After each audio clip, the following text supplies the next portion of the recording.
Apa kabar anak-anak? Berjumpa kembali melalui channel Generasi Alpha Talents. Pada kesempatan ini bersama saya akan membahas masalah cahaya yang kita batasi di sini sifat-sifat cahaya yaitu memantul, refleksi. Pemantulan kami batasi pada pemantulan cermin. Adapun bahasan yang akan kita bahas cermin di sini yang pertama adalah untuk cermin datar. Yang kedua cermin cekung, yang kedua cermin cembung atau dikatakan ada cermin cekung, ada cermin cembung sebagai cermin lengkung ya.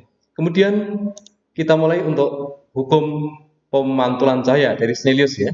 Hukum pemantulan cahaya mengatakan bahwa sinar datang ini yang sinar menuju ke bidang pantul ya disebut sebagai sinar datang. Sinar pantul, sinar yang meninggalkan bidang pantul. Ini bidang pantulnya. Jadi sinar datang, sinar pantul, dan ini garis normal. Hukum pertama Snellius mengatakan sinar datang, garis normal, dan sinar pantul terletak pada satu bidang datar. Bidang datarnya ya ini yang saya lingkari ini, bukan ini ya, mohon diperhatikan ini. Bukan ini, kalau ini adalah bidang pantul, bukan bidang datar ya. Yang kedua, sudut datang, sudut yang dibentuk antara sinar datang dan garis normal. Ini I, dan sudut pantul, sudut yang dibentuk antara sinar pantul dan garis normal R ya, sama besar nilainya. Jadi I sama dengan R. Demikianlah bunyi hukum pemantulan Snellius ya, terkait dengan cahaya. Jadi ada dua ya. Ada satu hukum pemantulan, dua seperti yang saya sampaikan tadi. Kemudian yang pertama adalah pemantulan pada cermin datar. Misalkan kita punya benda ini, dari sini. Kemudian ini cerminnya. Apa yang terjadi dengan jalan sinar ini? Yang pertama, sinar datang, sinar pantul. Tentunya di sini ada garis normal ya. Garis normal sesuai dengan aturan tadi, sinar datang, garis normal, dan sinar pantul terletak pada satu bidang datar. Yang kedua, sudut datang dan sudut pantul sama besar ya. Kalau nilainya X di sini juga X. Ini sinar yang pertama. Pemantulannya ke sini ya. Kemudian kita ambil sinar yang kedua ya, sinar yang kedua. Kalau seperti ini berarti sudut datangnya berapa ini? Sudut datangnya berapa? Sudut datang adalah sudut yang dibentuk antara sinar datang dan garis normal. Garis normal adalah garis yang tegak lurus dengan bidang pantul. Tegak lurus dengan bidang pantul. Ini bidang pantulnya, maka garis normalnya juga sini ya. Sehingga berapa besar sudutnya? Sudutnya adalah 0. Berimpit ya, 0. Kalau sudut datangnya 0, maka sudut pantulnya juga 0. Jadi di sini datang, pantulnya ke sana. Nah, sekarang kita punya dua sinar pantul. Yang satu arahnya ke sini, mendatar ya. Yang satu arahnya ke sana. Berpotongan tidak? Tidak. Nah, kalau tidak berpotongan, apa yang dilakukan? Maka diperpanjang ke belakang. Diperpanjang ke belakang. Untuk apa? Untuk mendapatkan letak bayangan. Dan bayangan nanti secara teori, bayangan yang bersifat nyata secara teori grafis nanti, nyata adalah perpotongan langsung dari sinar pantul. Perpotongan secara langsung. Jadi misalnya sinar pantul yang pertama, sinar pantul yang kedua berpotongan, itulah letak bayangan nyata ya. Bayangan maya adalah bayangan yang diperoleh dari perpanjangan dari sinar pantul. Karena ini tidak berpotongan sinar pantulnya, maka kita perpanjang ke belakang. Ini yang satu juga. Nah, disinilah letak perpotongan perpanjangan sinar pantul itu. Bayangan yang seperti ini, yang merupakan perpanjangan ini, disebut bayangan semu atau bayangan maya. Bayangan maya. Jadi bayangan maya adalah bayangan yang diperoleh dari perpotongan perpanjangan sinar pantul. Cirinya apa? Cirinya terletak di belakang cermin. Yang kedua, untuk mendapatkan bayangan maya tidak dibutuhkan slide atau layar penangkap. Jadi bayangan maya itu sudah ada begitu saja tanpa dibutuhkan slide ya. Itu cirinya. Letaknya di belakang cermin dan tidak diperlukan layar slide untuk mendapatkan bayangan itu. Secara grafis, bayangan maya diperoleh dari perpotongan perpanjangan sinar pantul. Saya rasa cukup jelas ini ya. Oke, kita lanjutkan. Misalnya kita punya benda A sini dan bayangannya sana ya, sebelah sini ya. Akan kita lihat jalannya beberapa cahaya. Perhatikan.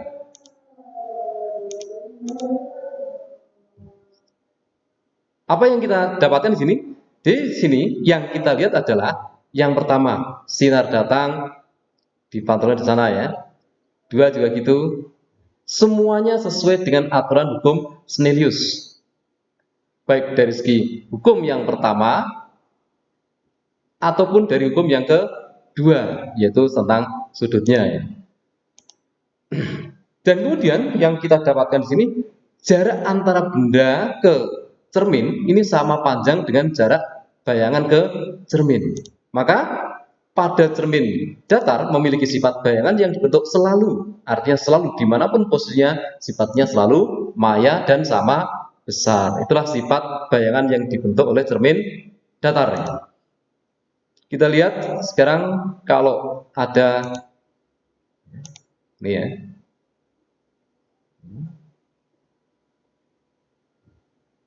Lihat misalnya ya, lihat sini.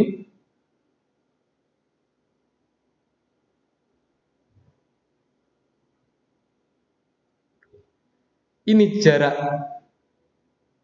bendanya, benda terhadap cermin, ini jarak bayangannya sama besar gitu ya. Oke, sekarang kita masuk pada cermin lengkung. Cermin lengkung.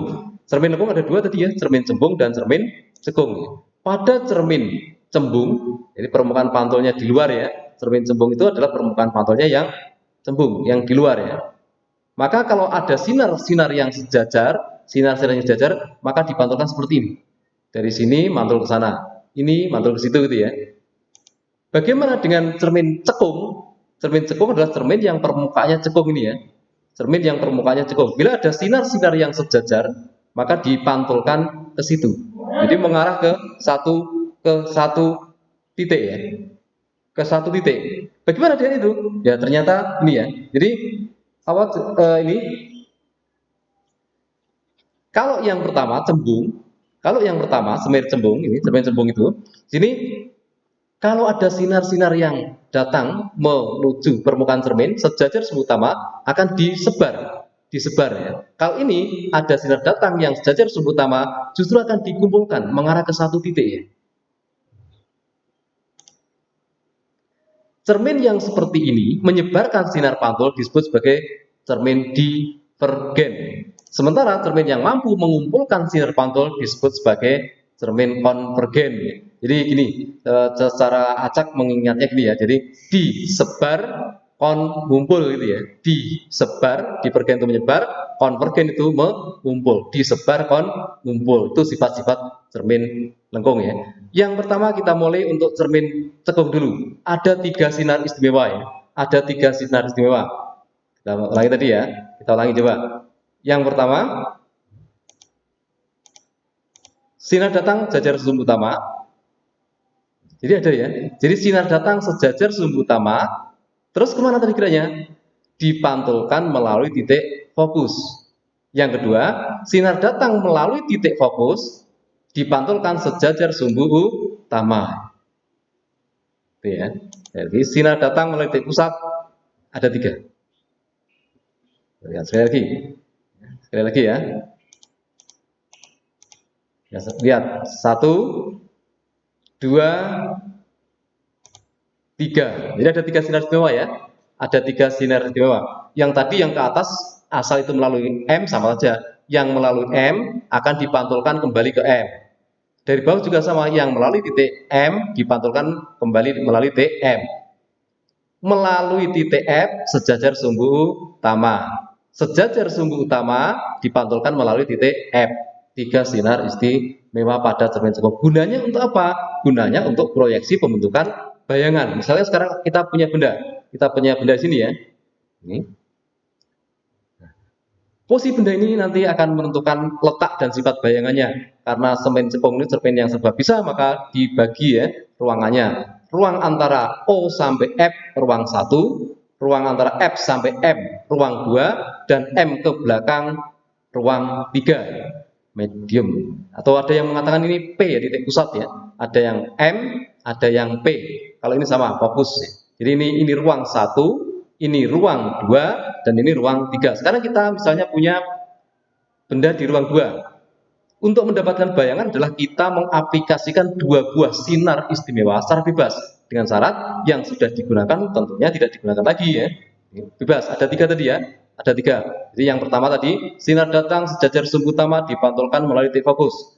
Sinar datang melalui titik fokus, ini fokus, dipantulkan sejajar sumbu utama. Sinar datang yang melalui pusat cermin atau titik M, atau ada yang nanti mengatakan titik P, maka dipantulkan kembali melalui titik M juga ya. Jadi yang sini, sana bebas kita pilih ya. Sekarang kita lihat. Kita gunakan sinar istimewa yang pertama. Mana arah pantulnya ini? Melalui titik pusat.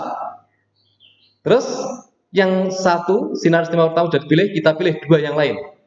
Apa misalnya? Sinar istimewa yang kedua. Sinar datang yang melalui fokus, kemana pemantulannya? Sejajar sumbu utama. Di depan saya katakan tadi, untuk mendapatkan bayangan merupakan perpotongan dari sinar pantul. Kalau perpotongan langsung, bayangannya bersifat apa tadi? Nyata apa maya? Kalau perpotongan langsung bersifat nyata. Kalau perpanjangan bersifat maya. Jelas ya? Oke, inilah nanti letak daripada bayangannya. Oke, letak daripada bayangannya. Jadi ini bayangannya ya, digambar tegas ya. Sifatnya nyata, letaknya di depan cermin. Rumus yang digunakan untuk cermin sederhana ya, 2/R, R ini jari-jari gelembungan, sama dengan 1/F. F ini titik fokus, setengah R nilainya. Jadi fokus ini nilainya setengah dari jari-jarinya ya. Rumusnya adalah 1/F sama dengan 1/S0. S0 ini jarak benda ditambah 1/S aksen. 1/S aksen. Oke, seperti itu. Jadi S0 jarak benda, S1 SI jarak bayangan, F fokus, R jari-jari. Kemudian pembesaran merupakan perbandingan antara bayangan dan benda ya. Kalau kita gunakan jaraknya berarti SI per SO. Kalau kita gunakan tingginya berarti HI per HO. Misalnya itu. Oke. Sekarang kita lihat untuk cermin cekung, benda di ruang berapa ini? Saya katakan tadi, ini benda di ruang 3 ya. Jadi sini ruang 1, ini ruang 2, di sini ruang 3, sampai ke belakang sana ruang 3 ya. Sinar datang sejajar sumbu utama dipantulkan melalui titik fokus. Sinar datang melalui titik fokus dipantulkan sejajar sumbu utama. Di mana bayangannya? Inilah letak bayangannya ya. Nih letak bayangannya. Digambar tegas ya. Karena apa? Bayangan bersifat nyata, perpotongan langsung sinar pantul, letaknya di depan cermin. Bayangannya apa? Sifatnya adalah nyata atau sejati ya, sejati atau nyata. Yang kedua terbalik. Yang berikutnya diperkecil. Di mana? Di ruang 2. Anak-anak, untuk menentukan perpindahan ruang ini cukup sederhana, anak-anak. Jadi jumlah nomor ruang benda ditambah jumlah nomor ruang bayangan, nilainya harus 5. Sebagai contoh di situ, benda berada di ruang 3 ya, kita tekuk 3. Jret. Maka bayangan harus berada di ruang 2 ya, di ruang 2, di ruang 2. Benda tadi di ruang 3 ya, benda di ruang 3. Ini lah, benda di ruang 3 lah. Ini. Maka bayangan harus di ruang 2. Misalnya Pak, benda di ruang 1. Benda di ruang 1 ya berarti tekuk 1. 1, bayangan di ruang 4. Di ruang 4 itu di mana Pak? Ruang 4 adalah ruang hanya untuk benda ini, ruang hanya untuk bayangan, yaitu di belakang lensa. Sifatnya maya. Jadi kalau benda di ruang 4 itu nggak bisa karena tidak bercermin, namanya bersembunyi ya. Yang ruang 4 untuk cermin itu hanya dikhususkan untuk bayangan gitu ya. Oke, kita lanjut. Kalau benda di ruang 2, di ruang 2 tadi ya, benda di ruang 2, di ruang 2, bayangan di ruang 3. Kita buktikan. Kalau benda di ruang 1, bayangan di ruang, ayo tadi, benda di ruang 1, bayangan di ruang 4. Kita buktikan sekarang. Sinar datang sejajar sumbu utama dipantulkan melalui titik fokus. Ya. Yang kedua, sinar datang melalui titik fokus ya. Karena ini fokusnya di belakang, berarti kita bisa proyeksi dari belakang sini ya. melalui titik fokus dipantulkan kemana? Sejajar sumbu utama. Berpotongan tidak, dua sinar pantul ini tidak ya. Ini sinar pantul yang pertama, ini sinar pantul yang kedua. Keduanya tidak berpotongan, maka harus diperpanjang. Nah, perpotongan dari perpanjangan inilah nanti letak bayangan. Bayangan yang dihasilkan dari perpanjangan sinar pantul ini sifatnya apa tadi? Sifatnya seperti pada cermin datar tadi, sifatnya maya ya, maya. Maka sifat bayangan pada ruang 1 adalah maya, tegak, diperbesar di ruang 4. Jelas ya anak-anak? Jelas ya? Sekarang kita masuk pada cermin cembung. Jadi untuk cermin cembung tadi sebelum saya tinggalkan, intinya gini, untuk menentukan bayangan, sifat bayangannya, jumlah nomor ruang ditambah nomor bayangan, nomor ruang benda ditambah nomor ruang bayangan, jumlahnya adalah 5. Jadi misalnya benda di ruang 1, bayangan di ruang 4. Benda di ruang 2, bayangan di ruang 3. Benda di ruang 3, benda di ruang 3, bayangan di ruang 2. Gitu ya. Oke, itu untuk cermin cekung. Kemudian maya itu gandengannya tegak. Maya gandengannya tegak. Maya biasanya kan untuk nama perempuan ya. Nek maya terbalik kasihan ya. Ingat, jadi maya kudu tegak. Karena kalau nggak tegak kasihan dong. Mbak Maya kebalik-balik ya. Maya harus tegak. Dimanapun pasangan itu akan berlaku ya. Jadi maya bersifat tegak.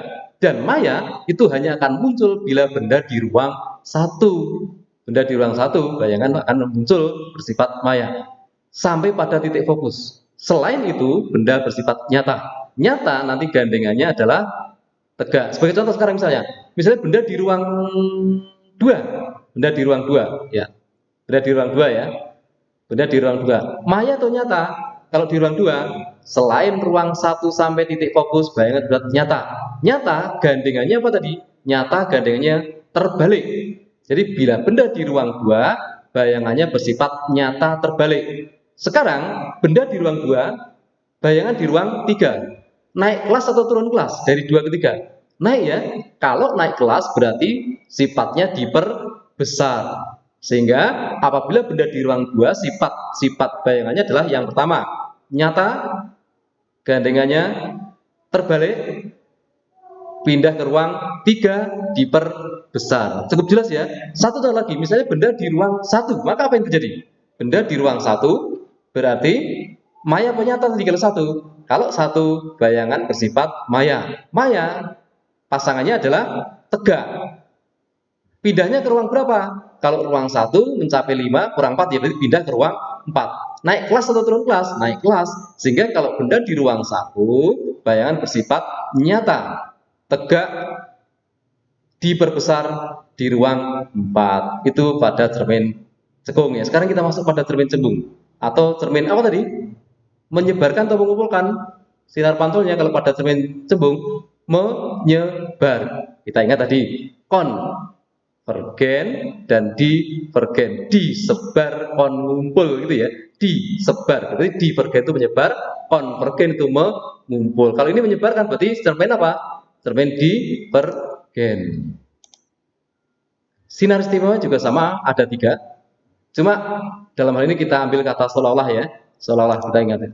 Jadi sinar datang yang seolah-olah menuju titik fokus. Kenapa Pak seolah-olah? Karena sinar itu tidak akan sampai ke sana. Setelah sampai ke sini, nanti langsung akan dipantulkan ya. Kemana arah pemantulannya? Pemantulannya adalah sinar datang yang menuju titik fokus dipantulkan sejajar sumbu utama. Sinar datang yang sejajar sumbu utama dipantulkan seolah-olah berasal dari titik fokus. Kenapa seolah-olah? Karena kan tidak dari asli dari sini ya, hanya diproyeksi ya, diproyeksi dari sini.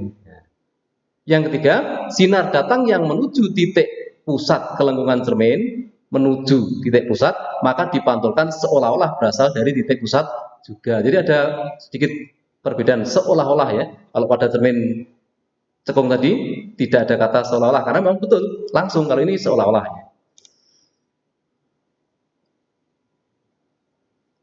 Oke. Sekarang kita lihat Misalkan besaran-besaran yang terjadi ya. Ini adalah fokus tuh dari permukaan cermin ke titik F. Jari-jari dari permukaan cermin ke titik M ya.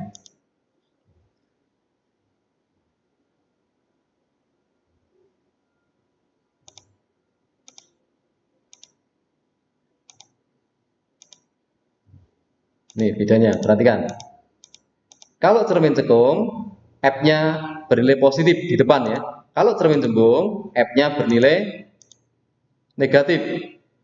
Karena di belakang cermin, kan mantulnya ke sana nanti ya. Jadi kalau di belakang negatif, kalau depan positif gitu ya. Sekarang kita ambil contoh misalnya benda berdiri tegak di depan cermin cembung. Maka dengan menerapkan sinar istiwa tadi kita dapatkan sinar datang secara sumber utama dipantulkan seolah-olah berasal dari titik fokus. Yang kedua, sinar datang menuju titik fokus dipantulkan sejajar sumber utama. Berpotongan tidak? Tidak. Kalau tidak bagaimana? Diperpanjang ke belakang. Inilah letak perpotongannya. Jadi yang satu diperpanjang ke sana, yang satu diperpanjang ke sini. Nah, letak bayangannya di situ. Bagaimana sifatnya? Sifatnya selalu anak-anak, karena cermin cembung itu hanya begini-begini aja sifatnya. Maya gandengannya tegak ya, maya tegak diperkecil di ruang satu. Itu sifat bayangan pada cermin cembung. Selalu begitu ya. Ini seperti yang saya katakan tadi. Jadi benda di ruang satu gandengannya akan 5 ya. Benda di ruang 4 bayangan ruang 1 5 juga ya. Benda di ruang 2 bayangan di ruang 3. Benda di ruang 3 bayangan di ruang 2. Jadi kalau benda di ruang 1 bayangan di ruang 4. Maya ya. Kalau benda di ruang 4 bayangan di ruang 1, tapi ini enggak terjadi ya untuk cermin enggak terjadi. Ini berlaku pada lensa nih. Jadi benda di ruang 4 enggak ada. Di belakang cermin bersembunyi gitu ya saya katakan tadi. Yang ada yang mungkin ya satu benda di ruang 1, di ruang 2 dan di ruang 3. Yang maya hanya benda di ruang 1. Sebagai contoh sekarang, jika sebuah benda berada pada cermin ya, berada pada dua cermin datar yang membentuk sudut 90 derajat, untuk sudut sekarang.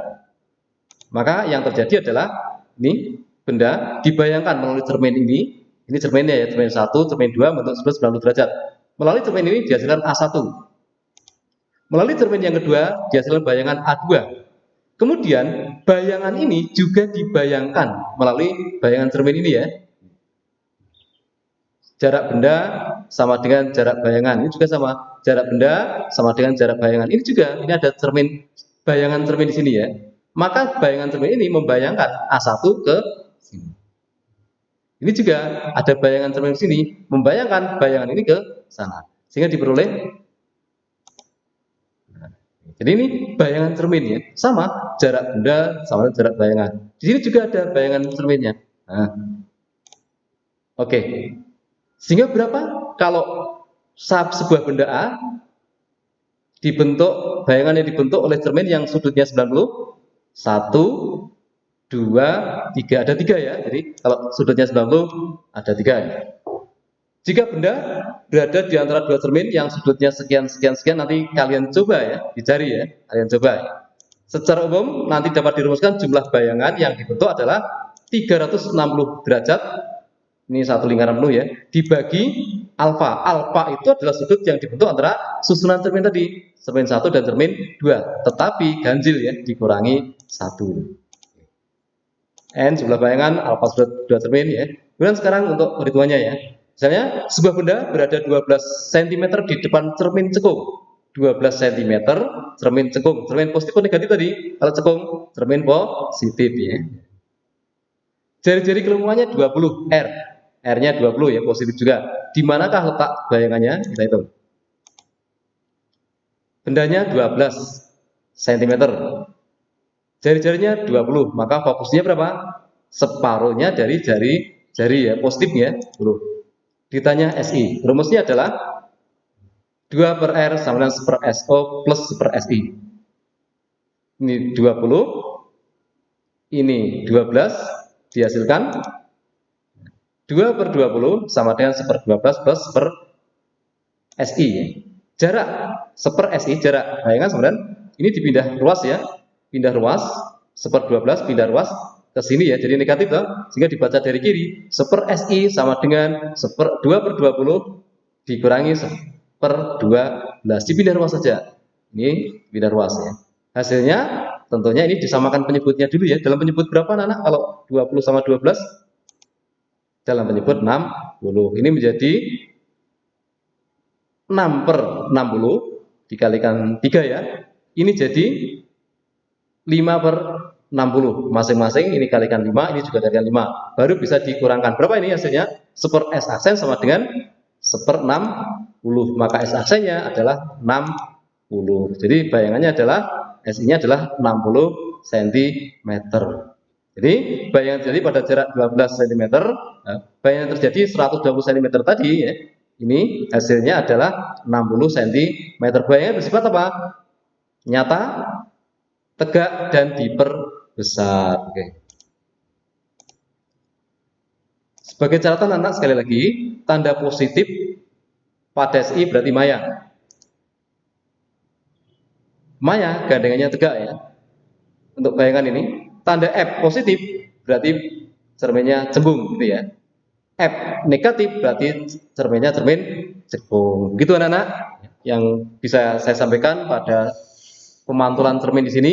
Mudah-mudahan bermanfaat dan bisa dipahami, dan saya ingatkan jangan lupa like dan subscribe-nya agar anak-anak bisa terus mendapat video-video dari kami melalui channel Generasi Alpha Talents. Terima kasih atas perhatiannya. Mohon maaf kalau ada kekurangan. Assalamualaikum warahmatullahi wabarakatuh.